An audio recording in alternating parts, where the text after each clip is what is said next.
Finally Obi of Lagos wọ wàhálà àwọn ọlọ́pàá ti ra kó ń bẹ lágọ̀ọ́ ọlọ́pàá tí ń wò hàn ẹ̀yin èèyàn ọ̀rọ̀ ó ṣe Obi of Lagos kò ṣe Obi of Lagos ọ̀rọ̀ mọ̀ ti bẹ́yìn yọ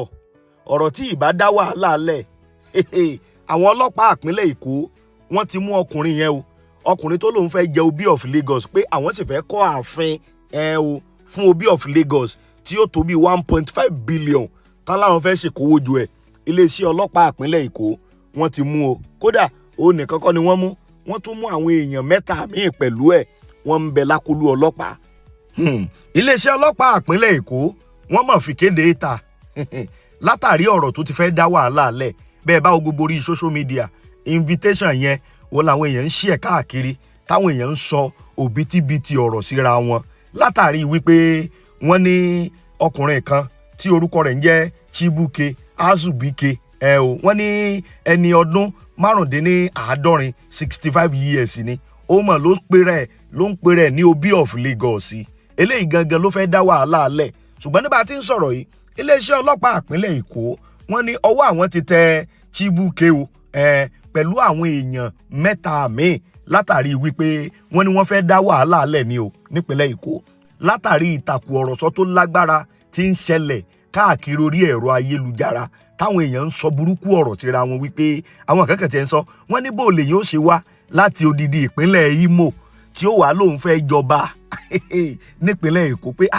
irú ìwà àrífín wo irú ìwà burúkú wo leléyìí pé ṣé ẹ mọ̀ wípé àwọn èèyàn kan ló ní ìlú tẹ́ ẹ ti wá ni pé sọ ṣeéṣe kí àwọn ẹ̀yà míì kí wọ́n wá lọ sípínlẹ̀ tiyín àbí ìlú tiyín kí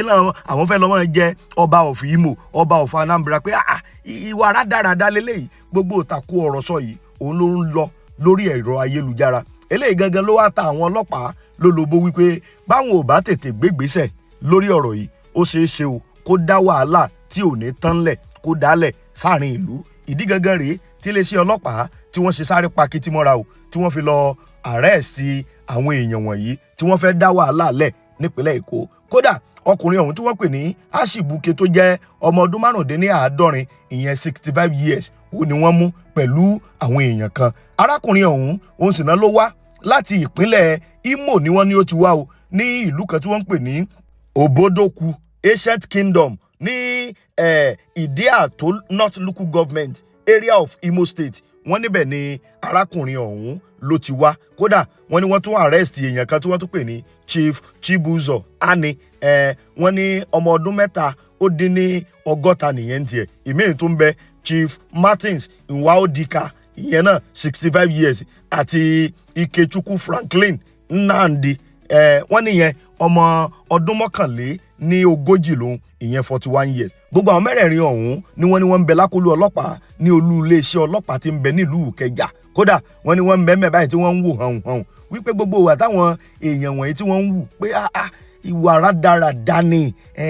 ẹ wá láti ìpínlẹ̀ tiyín ẹ wá fẹ́ mọ ìjọba ń bò mí pé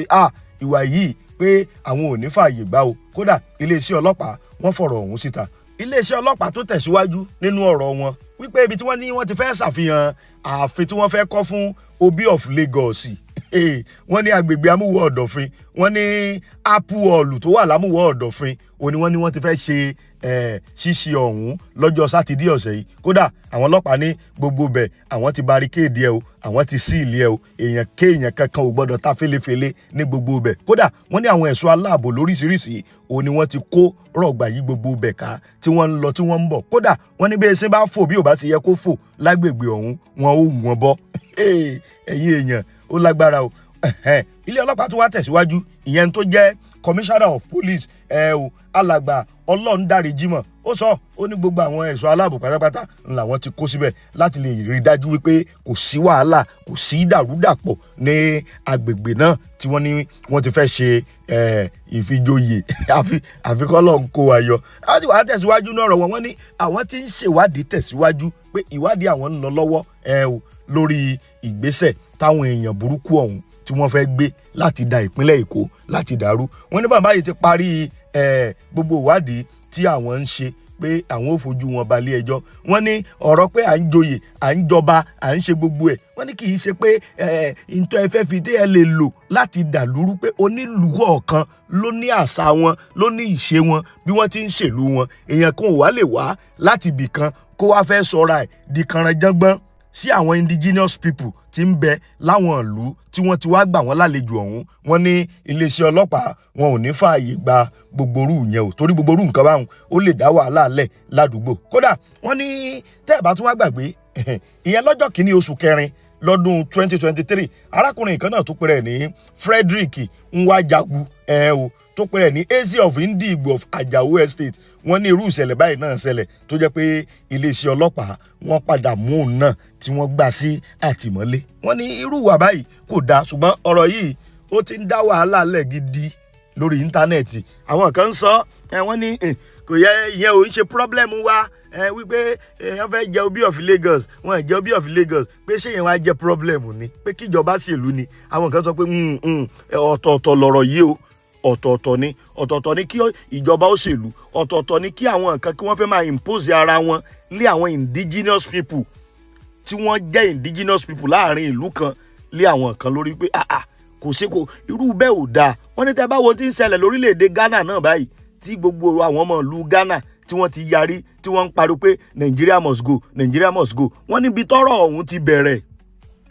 òun náà ni wípé àwọn kan náà wọ́n tó lọ fira wọn jọba ń Ghana, pélé gan náà ló wá ta àwọn ọmọ bíbí ìlú Ghana ló ta wọn lólobó pé bó làwọn èèyàn kò ṣe wá láti orílẹ̀-èdè kan kí wọ́n ní wọ́n fẹ́ máa fira wọn jọba. Kódà wọ́n ní wọ́n tún ṣe débi pé wọ́n lọ ra ilẹ̀ kan tó pọ̀ báwọn fẹ́ kọ́ Igbo City, pé gbogbo eléyìí ló dá wàhálà lẹ́sìn, pé gbogbo àwọn ọmọ èèyàn wa ti ń bẹ ní orílẹ̀-èdè Ghana gbogbo ni wọ́n ń fèsì wàhálà yẹn báyìí, wípé bí èèyàn bá wá ṣiṣẹ́ níbì kan kó dúó bó bá ṣe yẹ kó dúó. Kò ṣeé ṣe kéèyàn kan tó wá lábóyá láti ìlú Ìkòròdú, àbó wá látò Ògbómọ̀ṣọ́, àbó wá látọ̀yọ́, ó wá l'Anambra, ó lọ Imo, ó ló fẹ́ lọ máa sọra di ọba, pé gbogbo orú ìwà yẹn bí ìgbà téèyàn fẹ́ máa tẹ àwọn tí wọ́n jẹ́ ọmọ onílùú tó fẹ́ máa fọwọ́ gún wọn mú ni. Pé tó bá dọjọ́ ọ̀la náà ó lè ya kó náà máa claim wípé indigenous people láàrin ìlú yẹn lòun, wípé ọ̀tọ̀ọ̀tọ̀ ni o, kéèyàn ó là bó bá jálejò níbì kan ṣe bó ṣe yẹ kó ṣe. Ẹ̀yin èèyàn bó lẹ ṣe wá rọ́rọ̀ yìí sí? Ìjọba ti mú Obi of Lagos ó ń bẹ́ẹ̀ bí títí ń fi atẹ́gùn fẹ́ra. Kódà wọ́n ní wọ́n ó gbé lọ sí ilé ẹjọ́ tí ó fojú winá òfin. Bó lẹ́yìn ṣe rí sí? Àwọn kọ́mẹ̀ǹtì yín bó bá ṣe rí lára yín ẹ máa fi sí abẹ́ fídíò yìí. Ẹ sì bá wa share ẹ jẹ́ ó bọ́ sí gbòòrò ayé dáadáa káwọn èèyàn mọ̀ nǹkan tó ń ṣẹlẹ̀. Eléyìí ni mo ní ká fi tó ẹ̀yin èèyàn wa létí gẹ́gẹ́ bá a ti rí bó ti ń ṣẹlẹ̀.